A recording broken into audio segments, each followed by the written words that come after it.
Hello everybody, I'd like to begin today's video with a small warning aimed at those watching the channel with younger viewers.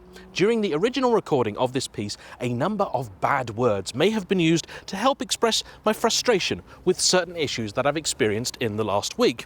I am human, and on occasion, as an adult, we do still make mistakes. But because I would like parents to be able to continue enjoy watching this channel with the family, I have used a number of cinematographic and editing techniques to remove the bad words and take out any aggression that may have been inferred. Instead, you may notice on occasion that said bad words have now been replaced with soothing and tranquil sounds, and therefore I hope this video remains suitable to all ages. So then what exactly is it that's got me so vexed? Well, this week I've been living with the Genesis GV60, and like most EVs, at the end of the week where I have them, I generally come to one of two conclusions. Either I go, actually, this makes quite a bit of sense. I kind of like this. I think I might have one. Or it goes the other way. And such has been the case this week, where you get to the end of it and you think, electric cars, whose blooming brains noga utterly and complete total waste of absolutely everybody's everything else. The stupidest, most insane, inane, a volcano of just automotive effluence, an absolute disgrace to all that is holy, safe, sane, and anything else. This is just the most thing I just possibly imagine.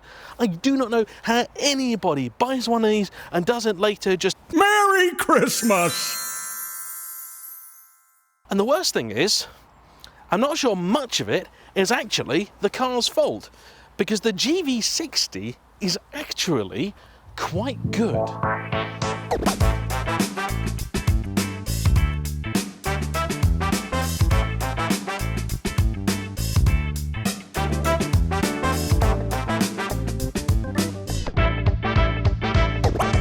Okay, so you've got questions, I know you do. First off, what's a Genesis? Well, Genesis is to Kia and Hyundai what Lexus is to Toyota. It is their more upmarket arm, which has been doing quite well in the United States for some time and has been in Britain for a few years now and is slowly beginning to gain a little bit of traction. The GV60 is their first all-electric ground-up car. In other words, it isn't an adaptation of an existing combustion engine vehicle, and it's built on the same Hyundai global platform that also gave us the Kia EV6 and the Hyundai Ioniq V and 6. The last of which I think is visually the closest in terms of looks, with this car's kind of coupe, kind of rakish back, and in terms of overall sizing, this is roughly equivalent to the likes of a Polestar 2, Jaguar I-Pace, Tesla Model 3. It's 4.5 meters long, so not that big, but still has plenty of room for 4 or 5 passengers, and it's got a reasonably sized boot too.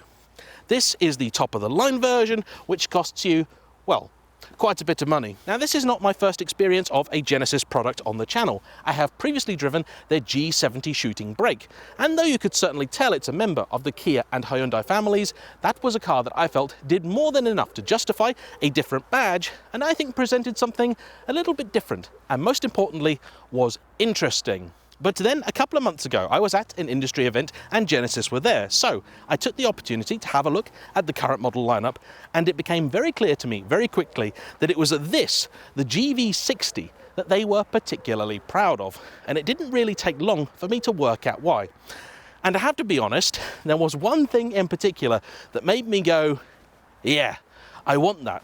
It's when you've opened the door, been wowed by the interior, got inside, and then you turn the car on, and the rather amazing sort of glowing crystal orb in the center console turns through 180 degrees and reveals itself to be the gear selector. That is seriously cool, and a little bit of automotive theatrics I think we need more of. Though I do hope that in 10-20 years this car isn't remembered simply as the one with the crystal maze gear lever, just like the Citroën C4 today is remembered exclusively as the one where the airbag doesn't turn with the wheel. Because there is really so much more to this car than just that. And to explain to you exactly what this particular one is and where it sits in the lineup, I'm going to hand you over to VoiceOver JM. The GV60 in Britain starts at just under £54,000, giving it some very stiff competition, as for just a little more you could get yourself into a Polestar 2 with the Performance Pack or a Tesla Model 3 Performance. The numbers for the top Polestar and GV60 are similar, but the Model 3 Performance is quicker. Like many EVs out now, the GV60 is available in either single or dual motor configuration, with the entry level being rear-wheel drive and boasting 229 horsepower. The dual motor is available in either 318 horsepower for the Sport trim or with 490 for the Sport Plus, which is the car I've got today.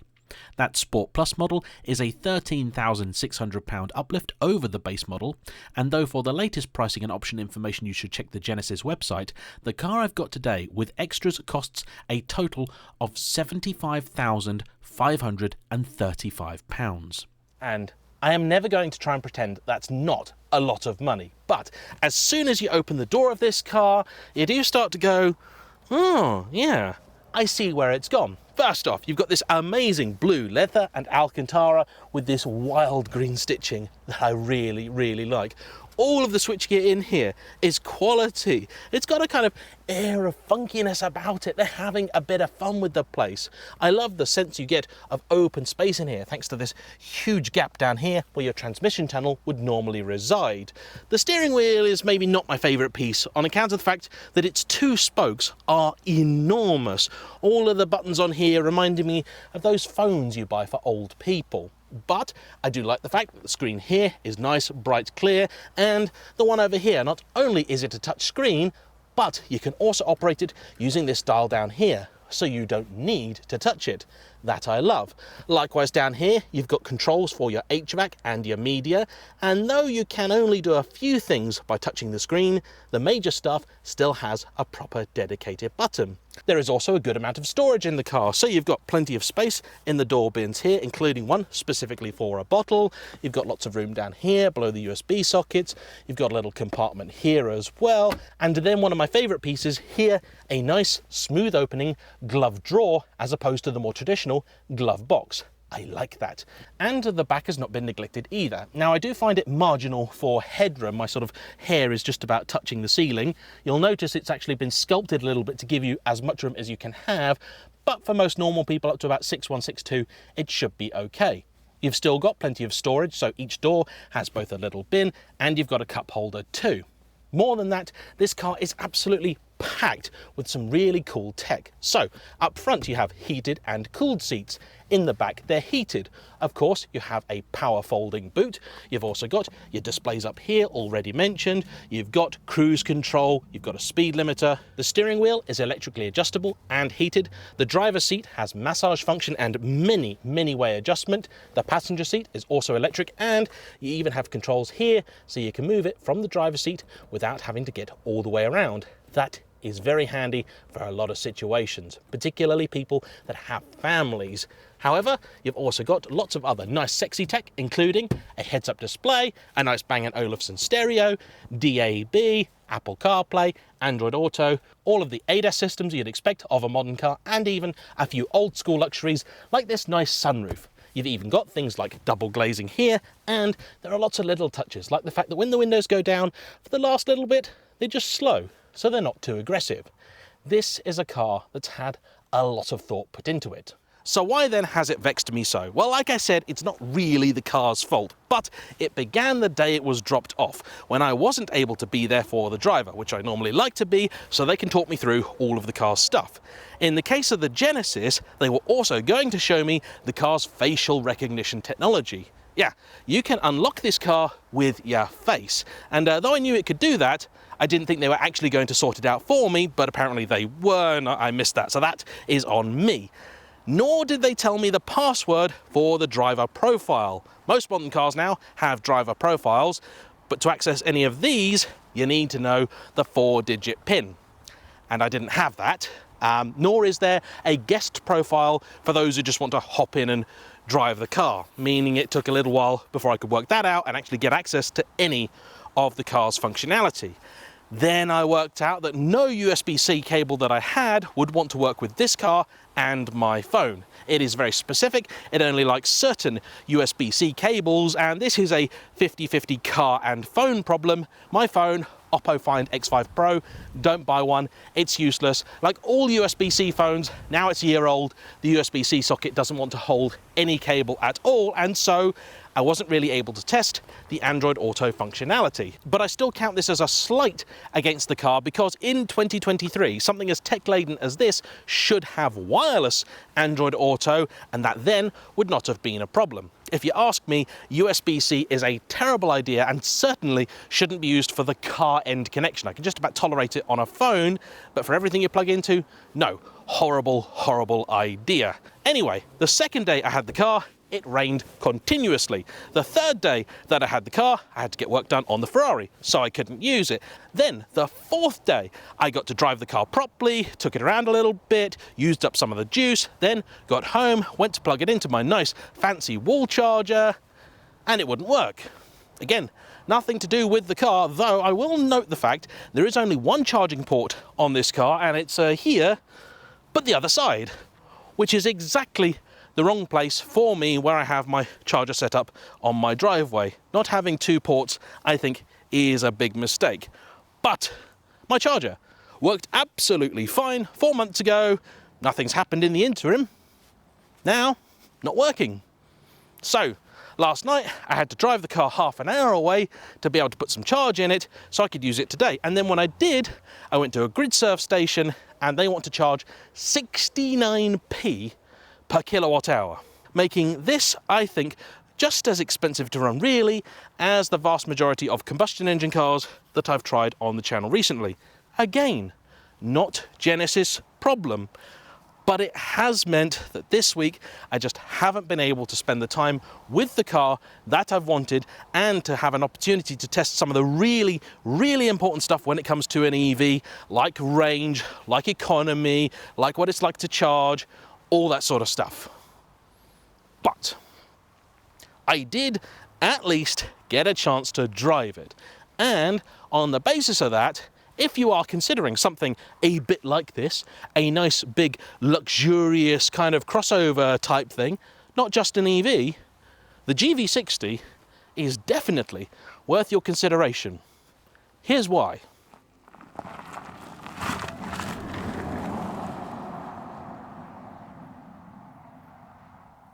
You see, not only is this car, I think, very attractive both outside and in, with the overall effect here being more French quirky rather than the American gaudy of the G70, it's also usefully sized both outside and in. But perhaps best of all is the fact this car is actually pretty darn good to drive. Though this does come with the caveat that, as I said earlier, I haven't had anywhere near the amount of time I would have liked to have been behind the wheel. But even so, it actually doesn't take long at all to realise this is a car that's been built by some people that really do like to drive. Naturally, you have a selection of different driving modes, handily just the three: Eco, Comfort and Sport.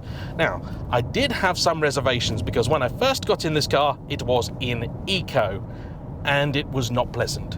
The throttle pedal was almost entirely neutered to the point where the car felt just a touch unsafe. However, put it into Comfort and that quickly gets solved. In Sport, things are ramped up even further again, and you can notice subtle differences with the way the car moves. It has adaptive dampers, as opposed to the air ride used by some of its rivals, but even in Sport mode, I wouldn't really call it an unrefined or overly harsh ride. It does a pretty good job. If you are seeking the ultimate in performance, this isn't the car for you. In fact, I'd recommend going either the Tesla, Taycan, or you could just pick up an example of the Kia EV6 GT, this car's performance-orientated cousin, which has another 100 horsepower, and you do notice it. The EV6 GT is a mighty thing, and sensational value, because it'll actually, more often than not, come in at cheaper than an equivalently specified one of these. But of course, the Genesis brand was never about the performance, instead it was about the luxury. That being said, they haven't ignored the performance thing, and as we'll see in a little bit when we get out onto the open road, this car is no slouch. However, around town in comfort mode. You've got a nice driving position, you've got a decent view of quite a bit of that bonnet. Through the use of the paddles on the wheel, you can also adjust the amount of regeneration, with everything from essentially none, so the car will coast very happily with your foot off the throttle, to full one pedal operation. So I'll put the car in that, and you actually get quite a bit of braking too. I've never really been a big fan of one pedal stuff. I prefer to have a little bit more control, but even so, it's there if you want it. When you found yourself on a nice little twisty fun bit of road, you put the sport mode on and you press boost down here, which does a couple of things. First off, it turns the gauges here into lightsabers, and with the boost button down here, you get an extra section on the power gauge indicating you've now got a little bit more of it. And like I said, it's not slow, this. Crikey, oh blimey. Oh, this is quick. This is quick. Right, let me demonstrate to you. Okay, so I'm doing 40 mile an hour now. Boost mode's on and foot down at 50, 60. This car goes. I think all EVs today really fall into one or two categories when it comes to performance. Do they make you go, woohoo? Or do they make you go, oh, I thought they were faster than that? And this is in the wee category, I assure you.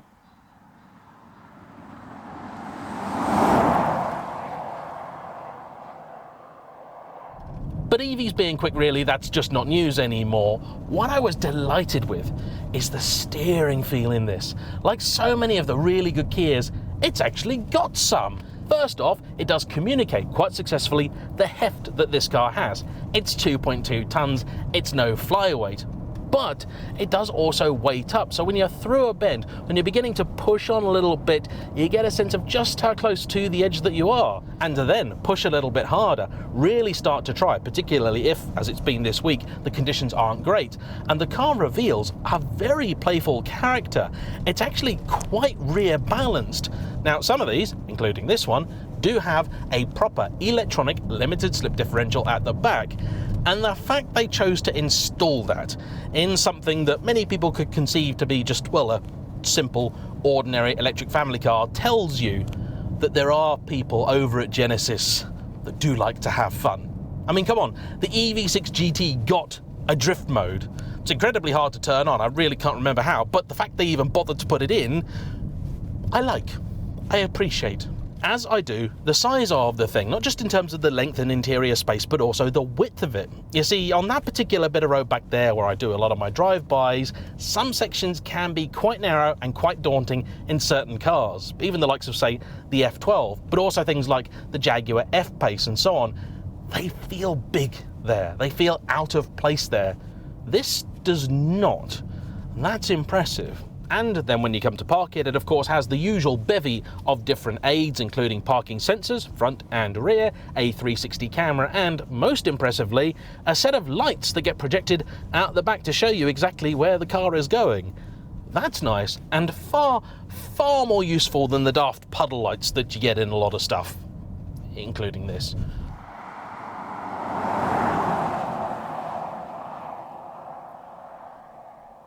I will, though, confess to being a little bit upset about the sunroof. You see, not only does it not open, and I can appreciate the argument against making it an openable one, it doesn't actually go that far forwards. So for those in the front, you don't really get the benefit of it. However, neither do you seem to suffer for it. I love the way that it opens. That's quite trick and very sort of Bond villain-esque. But also, when it is open, you don't really get much noise from it. Genesis apparently put more noise insulation in this car than any other that they make.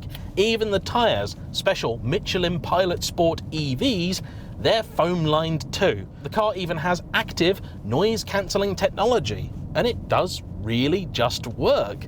I'm so upset that I haven't been able to spend time in this car because it seems like one that is really good on a long journey. I will note though that the one and only time I took it to charge at a public point, it didn't seem to want to take anywhere near the amount of electricity that I thought it was going to. I'm pretty sure in the literature it says that this car can take the full sort of 350 kilowatts that many modern high-speed chargers can provide. However, this car, over the space of about 20 minutes when it was charging from sort of 50 to 80%, where it should be doing a pretty good job, didn't want to take in more than about 109 kilowatts, and for a little bit it spiked up to 140, but that was it.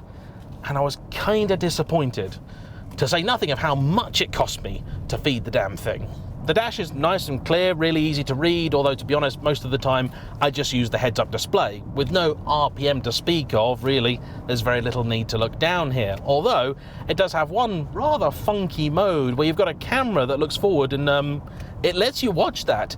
It tells you where the road is, and that's a kind of frightening. Like, you can get hooked into looking at that a little bit too much, and I'm not really sure to whose benefit that actually is. It's not a special fancy night vision mode either, like some Mercs and Audis, so I'm not sure what's going on there. Once you are on the move and you don't have boost mode engaged, you put your foot down and it will still respond. It just doesn't quite throw you back as harshly as it does at, say, 40 mile an hour, but still, I think there would be relatively few people picking holes in this car's performance. Unless you've just come out of a Tesla Model 3 performance, this really should be more than adequate for just about most people that I can imagine.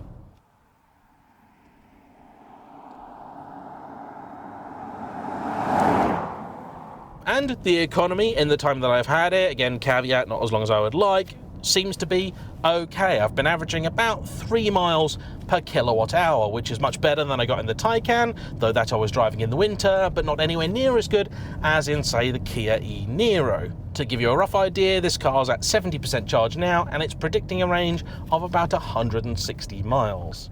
The turning circle's also not actually that great. Often is in things like this, but yeah, here, no. Comfort mode has certainly proven to be my favourite in the time that I've had the car. I like the fact you can still disable automatic lane keep assist fairly easily. They've left a proper button for it here on the very, very chunky steering wheel. The auto lights are very good. They're matrix LEDs, and at night they do a pretty good job. They're very bright. I like them a lot. The steering in comfort mode is also just a little bit lighter, but still actually has a nice amount of feel in it and waits up when you require it. Regardless of the mode that you're in, the brakes are also really nice. The pedal is not over-servoed, and the transition between regenerative and regular disc braking is totally imperceptible. They've done a really good job here. Many of these things, it does give you a lot of confidence to really chuck it round a bend. But eventually, you will reach a point where physics just sort of taps you on the shoulder and reminds you that it still exists, and this is a 2.2-ton sort of SUV. But when that happens, it presents itself as the car simply washing wide, and you go, okay, yeah, sure, the steering communicates really clearly what's happening, and that's your reminder that you do need to start thinking about backing off. The truth is, though, that the speed you're carrying at such a point is, again, I think, more than adequate.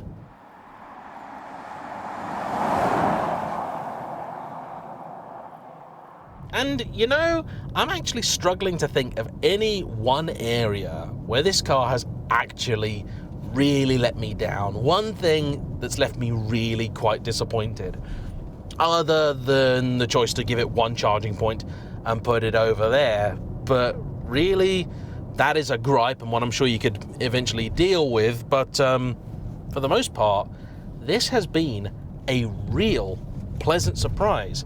I know it may be difficult in the face of so much choice out there from now established brands to maybe think of an option from one that you haven't really heard of, but trust me, if you are thinking of this kind of car, the GV60 is definitely worth a go. And so there we go. I apologise for this review being not quite as in-depth as I would traditionally like to make it, but it has not been a good week for filming this. In any case, I want to say a big thank you to Genesis for lending me this car, and as ever, to you for watching. Don't forget to hit the like button, comment down below, and subscribe if you haven't already. I'll see you for the next one. Bye-bye.